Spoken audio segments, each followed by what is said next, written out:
Good morning everyone. मैं हूं मोनिका यादव और आपका स्वागत है मेरे YouTube channel chemistry learning with Monika Yadav में। तो बच्चा, आज हम दोबारा से d and f block elements chapter को स्टार्ट करेंगे, क्योंकि पहला लेक्चर जो मैंने लिया था वो मेरी तबीयत ख़राब नहीं थी, तो मैंने बस ऐसे ले लिया क्योंकि काफ़ी दिन से मैं लेक्चर नहीं दे पा रही थी। ठीक है, तो जिसने देख लिया है सही है, नहीं देखा है कोई भी बात नहीं है। तो आज हम स्टार्ट करते हैं, बट उससे पहले आपको आवर्त सारणी को समझना पड़ेगा, तो इसलिए मैंने ये आवर्त सारणी यहाँ पे लगाई हुई है। आप इसको ध्यान से समझिए। अगर आपको ये आवर्त सारणी समझ में आई ना, तो आपको चैप्टर में कोई प्रॉब्लम नहीं होगी, क्योंकि इस आवर्त सारणी का अपने आप में बहुत बड़ा रोल है। जब आप किसी भी ब्लॉक की स्टडी करते हो, डी ब्लॉक की करो, आप पी ब्लॉक की करो, जो कि अब आपका सिलेबस में नहीं है। ठीक है, तो ध्यान रखना है, इसको अच्छे से समझना है। ये समझ आएगा तो सारी चीज़ें समझ में आएंगी, और इसके साथ कुछ जो मैं बोलूँ ना, इस पर ज़्यादा ध्यान देना है, उस पर सही में ज़्यादा ध्यान देना है। ओके, तो ये आपकी आवर्त सारणी है। पहली बात मैं आपको बता दूँ, ये बुक काफ़ी पुरानी है, तो आप देख सकते हो इसमें जो एफ ब्लॉक है ना वो नहीं है। ठीक है, क्यों नहीं है? क्योंकि कार्बन समूह की बात कर रहा है, तो इसने इसी को हाईलाइट किया है। ठीक है, तो हम पहले इसी से समझते हैं। जब मैं आपको एफ ब्लॉक कराऊंगी तो टेंशन मत लीजिए, वहाँ पे मैं आपको एफ ब्लॉक भी दिखाऊंगी, अब बता भी दूंगी वो कहाँ होता है। ठीक है, अच्छा ये क्या है? आपकी आवर्त सारणी। सबसे पहली बात, जो हमारी आवर्त सारणी है, ठीक है, कौन सी आवर्त सारणी? आधुनिक आवर्त सारणी। उसको प्रतिपादित किया है मोजले ने। तो ये नाम बिल्कुल अच्छे से याद रखना है, चाहे आप लिख लीजिए आधुनिक आवर्त सारणी के आगे मोजले। ठीक है, उसको किसने प्रतिपादित किया है? मोजले ने। जो आधुनिक आवर्त सारणी है उसमें जो होते हैं ना वर्ग, वर्ग को समूह भी बोला जाता है, वो होते हैं 18। आप यहाँ पे देख सकते हैं 17, 18 है ना। तो ये जो खड़ी लाइंस होती हैं इनको क्या बोलते हैं? वर्ग बोलते हैं। ठीक है, तो इनकी संख्या कितनी होती है? 18। वर्ग बोले, समूह बोले, ग्रुप बोले, बात एक ही है। ठीक है, तो उनकी संख्या कितनी है? 18। अब आपको दिख रही होंगी कुछ लाइंस लेटी हुई हैं, है ना, जिनकी संख्या कितनी है? 7 है। इनको क्या बोलते हैं? आवर्त, या फिर क्या बोलते हैं? पीरियड। तो इंपॉर्टेंट बात क्या निकली यहाँ पे कि जो खड़ी लाइंस है उनको वर्ग, समूह, ग्रुप बोलते हैं, जिनकी संख्या 18 है, और जो लेटी हुई लाइंस है उनको क्या बोलते हैं? आवर्त या फिर पीरियड, जिनकी संख्या 7। और ये किसकी बात कर रहे हैं? हम सिर्फ बात कर रहे हैं आधुनिक आवर्त सारणी की। ओके बच्चा, अब आपने समझा 18 वर्ग और 7 आवर्त से मिलकर हमारी सारणी तैयार हुई है। ठीक है, अब इस सारणी की सुविधा के लिए क्या किया गया कि इसको 4 ब्लॉकों में डिवाइड कर दिया। ठीक है, ब्लॉक को हिंदी इंग्लिश दोनों में ब्लॉक बोला जाता है। ठीक है, तो 4 ब्लॉकों में डिवाइड कर दिया। वो कौन कौन से हैं? एक है आपका एस ब्लॉक, एक है आपका पी ब्लॉक, और एक है आपका डी ब्लॉक, और एक और होता है नीचे, वो होता है आपका एफ ब्लॉक। तो वो मैं आगे आपको दिखा दूंगी, उसकी अभी इतनी नीड नहीं है, वो यहाँ पे प्रिंट भी नहीं है। ठीक है, तो उस बात की बिल्कुल टेंशन ना ले, और जिनको देखना है तो इससे पहले जो डी ब्लॉक का आपको लेक्चर दिया गया है उसमें देख सकते हैं आप। ठीक है, तो ये एस ब्लॉक है, ये पी ब्लॉक है, ये डी ब्लॉक। तो अगर हम इनकी स्थिति की बात करें आवर्त सारणी में कि एस ब्लॉक की स्थिति कहाँ है, पी की कहाँ है, डी की कहाँ है, तो हम किस तरीके से बताएंगे? सामान्यतः हमारा बताने का तरीका ये होगा कि जो एस ब्लॉक होता है ना वो आवर्त सारणी में बाईं तरफ है। इस हाथ को कौन सा बोलते हैं? बायां हाथ। तो ये बाईं तरफ हो गया। ऐसे ही पी ब्लॉक की स्थिति का वर्णन करें तो वो क्या है? वो आपके दाएं हाथ की तरफ है। और एस और पी के मध्य में, मध्य में का मतलब होता है बीच में, तो वो कौन सा ब्लॉक है? आपका डी। और ऐसे ही अगर हम एफ की स्थिति की बात करें तो वो आपका नीचे आता है, तो हम बोल सकते हैं आवर्त सारणी के जो नीचे ब्लॉक होता है उसको आप क्या बोलते हो? एफ ब्लॉक बोलते हो। अब ये आपकी सुविधा के लिए इनको बांट दिया गया है। ठीक है, ब्लॉक में, बट ऐसे ही नहीं बांटा, इन ब्लॉक्स में कुछ समानताएं हैं। ये जो जितने भी तत्व एस ब्लॉक में आते हैं ना, तो इनमें कुछ ना कुछ समानता जरूर रही है, तभी एस ब्लॉक में आए हैं। सेम ऐसे ही पी ब्लॉक में इसलिए वो तत्व आए हैं क्योंकि उनमें कुछ समानता है जो पी ब्लॉक के सभी तत्वों में है। ठीक है, सेम ऐसे डी में और एफ में। यानी ये जो सुविधा के लिए वितरण किया गया है, चीज़ों को बांट दिया है अलग अलग, एस ब्लॉक को भी इधर रख दिया, पी को इधर, डी को बीच में, नीचे एफ को, ये ऐसे ही नहीं किया गया, इनमें जरूर कुछ समानताएं हैं। ऐसा होगा कि एस और पी के बीच की कुछ क्वालिटी डी की होगी, इसलिए इसको बीच में रखा गया। ठीक है, आप बात को समझ रहे हैं ना मैं क्या कह रही हूँ?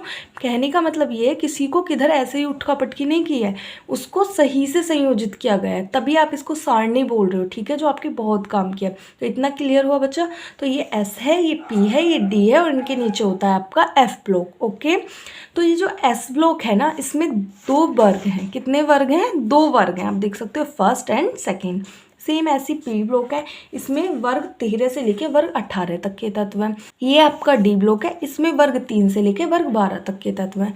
तो बच्चा अगर आप याद कर पाओ तो बहुत अच्छी बात है। वैसे तो कुछ बच्चों को क्या होता है, तत्वों के नाम भी याद होते हैं। ठीक है, लेकिन अगर आप ज़्यादा भी नहीं करना चाह रहे हो ना, तो आप इतना कर लीजिए कि एस में 2 ग्रुप आते हैं, फर्स्ट एंड सेकंड, और पी ब्लॉक में कौन से 13 से लेके 18 तक, यानी 13, 14, 15, 16, 17, 18, ठीक है।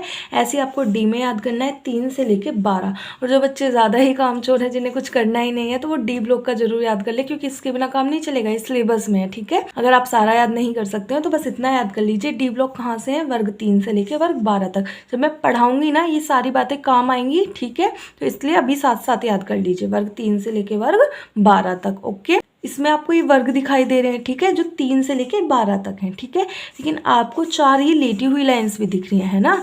ये इतना हिस्सा क्या है, ये डी ब्लॉक है, ठीक है। इसी को तो डी ब्लॉक बोलते हैं। तो ये जो 4 लाइंस है इनको बोलते हैं श्रेणियाँ। जैसे मैंने आपको ये पूरा आवर्त सारणी समझाया है, अगर मैं इसमें आपसे पूछने लगूँ कि डी ब्लॉक क्या है, ठीक है, तो आप बता पाओगे, क्योंकि आप देख रहे हो ना कि डी ब्लॉक कहाँ है, एस और पी के मध्य में है। तो ये आपने बता दिया कि डी ब्लॉक कहाँ है, एस और पी के मध्य में है। वर्ग 3 से लेकर वर्ग 12 तक फैला हुआ है, 4 श्रेणियाँ इसके अंतर्गत आती हैं। तो अगर आप इतना भी बता देते हो तो ये अपने आप में मोर देन इनफ होता है, ठीक है बच्चा। कुछ ना बताने से इतना भी काफ़ी है, और मैं अब आपको लिखवाऊंगी, उससे आपको और क्लियरिटी आएगी, ठीक है। तो आवर्त सारणी अगर ना समझ में आई हो तो वीडियो को दोबारा प्ले करके पहले इतना देखना, उसके बाद उस पर चलना, ठीक है। क्योंकि जो आप यहाँ पे देखोगे ना वो वहाँ पे समझ में आएगा। अब उस बुक में जाने से पहले हम क्या करेंगे, एक चीज़ को और दिमाग में सेट करना है हमें, ठीक है। वो क्या है, देखो यहाँ पे आपको दिख रहा है, ये क्या है, हाइड्रोजन, ठीक है। उस तरीके से फिर आता है helium, okay, lithium, beryllium, boron, carbon, इस तरीके से आता है, ठीक है। अब आपको दिखा होगा यहाँ पे भी हाइड्रोजन, यहाँ पे भी हाइड्रोजन है ना, सब बच्चों को दिख रहा होगा। तो मैं इसके बारे में आपको थोड़ा सा बता दूँ जब ये सामने आ ही गया है तो, ठीक है। तो पता है बच्चा, ये हाइड्रोजन जो होता है आवर्त सारणी में एक ऐसा तत्व होता है जिसका स्थान अनिश्चित होता है, ठीक है। यानी इसका स्थान निश्चित नहीं है। कुछ लोग बोलते हैं कि इसको पहले नंबर पे रखिए, लेकिन कुछ लोग पता है क्या बोलते हैं, इसको यहाँ भी रख सकते हैं आप वर्ग 17 में, ठीक है। रीज़न क्या है, क्योंकि आप जानते हो बच्चा, हाइड्रोजन जो होता है ना, इसके पास कितने इलेक्ट्रॉन्स होते हैं, इसके पास 1 इलेक्ट्रॉन होता है, राइट।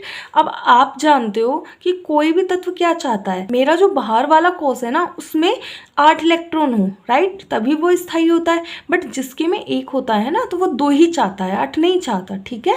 8 वो चाहता है जिसमें 5 हो, 6 हो, ठीक है, समझ में आ गया। तो वो चाहता है कि मेरा बाहर वाला कोश पूरा हो जाए। तो हाइड्रोजन पता है क्या चाहता है, हाइड्रोजन ये चाहता है मेरे पास 1 इलेक्ट्रॉन है ना, तो मुझे कोई 1 इलेक्ट्रॉन दे दे तो मेरे पास 2 हो जाएंगे, या फिर मेरे पास जो 1 इलेक्ट्रॉन है ना इसे भी कोई ले ले तो भी मेरे पास क्या हो जाएगा, स्थायी हो जाऊंगा मैं। तो होता यही है कि अगर हाइड्रोजन 1 देगा तो वो इस जगह रख दिया जाएगा, और हाइड्रोजन अगर 1 लेगा तो लेने वालों के साथ रख दिया जाएगा। यानी इस वर्ग में सब 1 देने वाले हैं और इस वर्ग में सब लेने वाले हैं, और ये दोनों क्रिया इसीलिए करते हैं। आपने खूब देखा होगा HCl, देखा है या नहीं, तो देखो HCl इसी में आ रहा है ना, H देगा Cl ले लेगा, ठीक है ना। तो इतना समझ में आया। मैं एक बात और बता देती हूँ, उसको ध्यान से समझना है, ठीक है। क्या है वो बात, देखो बच्चा, इसमें जो ब्लॉक्स बांटे हैं ना, इनकी स्टडी का रूल भी बना दिया गया है, ठीक है। तो रूल क्या है, रूल बिल्कुल सिंपल है कि जो एस ब्लॉक है उसमें जब आप स्टडी करो ना, उसको आप पढ़ाई करो तो आप उसको वर्ग में पढ़ना, ठीक है। उन्होंने कहा कि आप हाइड्रोजन के साथ ही इन सबको पढ़ लेना है, ठीक है। ऐसे बेरिलियम के साथ इन सबको पढ़ लेना है। यानी इन्होंने ये बोला एस ब्लॉक को आप पढ़ रहे हो ना, तो आप ऐसे वर्टिकल लाइंस में पढ़ो, ठीक है। ऐसे भी तो पढ़ सकते हो ना, बट वहाँ वो समानताएं नहीं मिलेंगी। इनको ऐसे संयोजित किया गया ताकि आप इनकी स्टडी ऐसे करो, ओके। पहली बात, सेम यही चीज़ आपको पी ब्लॉक में देखने को मिलेगी। पी ब्लॉक में भी क्या है, स्टडी कैसे करनी है, ग्रुप में करनी है, ठीक है, वर्ग में करनी है। पहले आप बोरोन फैमिली पढ़ोगे, फिर कार्बन फैमिली पढ़ोगे, नाइट्रोजन फैमिली, ऑक्सीजन, इसी तरीके से आप पढ़ोगे, ठीक है। तो हमें क्या समझ में आया, एस ब्लॉक और पी ब्लॉक की स्टडी ग्रुप्स में की जाती है, ठीक है।